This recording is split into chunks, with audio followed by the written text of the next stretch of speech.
और अब यह चुनाव लोकतंत्र को बचाने का, रिजर्वेशन को बचाने का और कॉन्स्टिट्यूशन और गरीबों के अधिकार को बचाने का चुनाव हो गया है। देखिए, पहले नरेंद्र मोदी कह रहे थे 400 पार, सुना होगा। अब बोल रहे हैं 400 पार, अब 150 पार नहीं बोल रहे हैं, क्योंकि और बयान आ रहे कि नहीं, हम कॉन्स्टिट्यूशन के खिलाफ नहीं हैं, हम रिजर्वेशन के खिलाफ नहीं हैं, हम लोकतंत्र के खिलाफ नहीं हैं। क्यों? क्योंकि उनको मालूम पड़ गया है कि देश की जनता को बात, असली बात, नब्ज पकड़ ली है देश की जनता ने कि ये लोग कॉन्स्टिट्यूशन को, गरीबों के अधिकार को जड़ से खोदकर फेंकना चाहते हैं।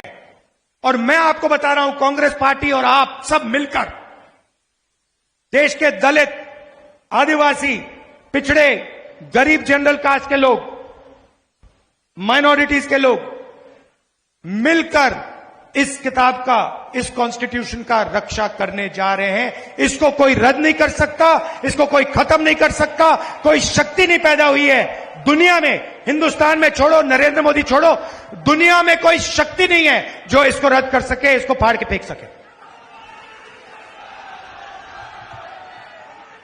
अब सवाल उठता है, इन्होंने 22 लोगों को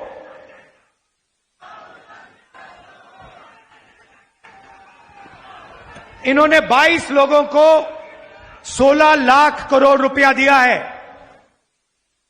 16 लाख करोड़ रुपया मतलब 25 साल का मनरेगा का पैसा 22 लोगों को पकड़ा दिया। हमने कर्जा माफी की थी किसानों की। अगर आप 24 साल हर साल हिंदुस्तान के सब किसानों का कर्जा माफ करो तो 16 लाख करोड़ रुपए बनता है। आप समझिए, 25 साल का मनरेगा पैसा इन्होंने माफ करके अरबपतियों को पकड़ा दिया। हालत यह बनी है कि 22 लोगों के पास उतना ही धन है जितना हिंदुस्तान के 70 करोड़ लोगों के पास है। 1%, हिंदुस्तान का 1% 40% धन को कंट्रोल करता है। यह नरेंद्र मोदी जी के देन है। पब्लिक सेक्टर के यूनिट प्राइवेटाइज करते जाते हैं, रेलवेज को प्राइवेटाइज करने की कोशिश कर रहे हैं। आप समझो कितने लोगों को ये बेरोजगार बनाएंगे, कितने लोगों से ये रिजर्वेशन छीनेंगे, कितने दलितों को, पिछड़ों को, आदिवासियों की जिंदगी ये बर्बाद करेंगे। ये लगे हुए हैं। जितना भी पैसा है सारा का सारा वही 20-25 लोगों को। जीएसटी आप देते हो। आदिवासी युवा शर्ट खरीदता है, 500 रुपए की शर्ट खरीदता है, जितनी जीएसटी वो देता है उतनी जीएसटी अदानी देता है। 18% अदानी देता है, 18% आदिवासी युवा देता है। आदिवासी युवा बेरोजगार, उसके माता पिता हजारों में कमाते हैं और अदानी हजारों करोड़ों में कमाता है, मगर टैक्स अदानी जितना, आदिवासी जितना। क्या मतलब है?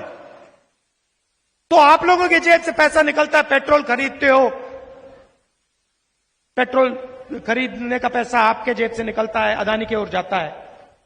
बिजली का स्विच ऑन करते हो, अदानी को पैसा जाता है।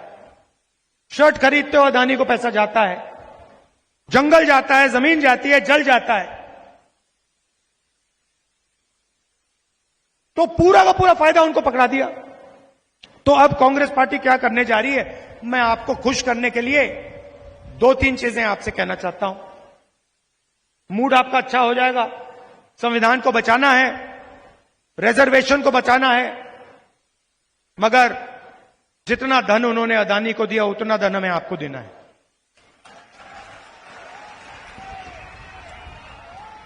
उन्होंने 20-22 अरबपति बनाए, हम करोड़ों लाखपति बनाने जा रहे हैं। अब पूरा देश जानता है कि 21वीं सदी में महिलाएं और पुरुष दोनों जॉब करती हैं, मजदूरी करती हैं। पुरुष 10 घंटे काम करता है, महिला भी 10 घंटे काम करती है, और फिर महिला घर जाकर 8 घंटे और काम करती है। यह शायद बात पुरुषों को अच्छी नहीं लगे, मगर ये आपसे दुगना काम करती हैं। आप 8 घंटे करते हो, 10 घंटे करते हो, ये 16 घंटे करते हैं।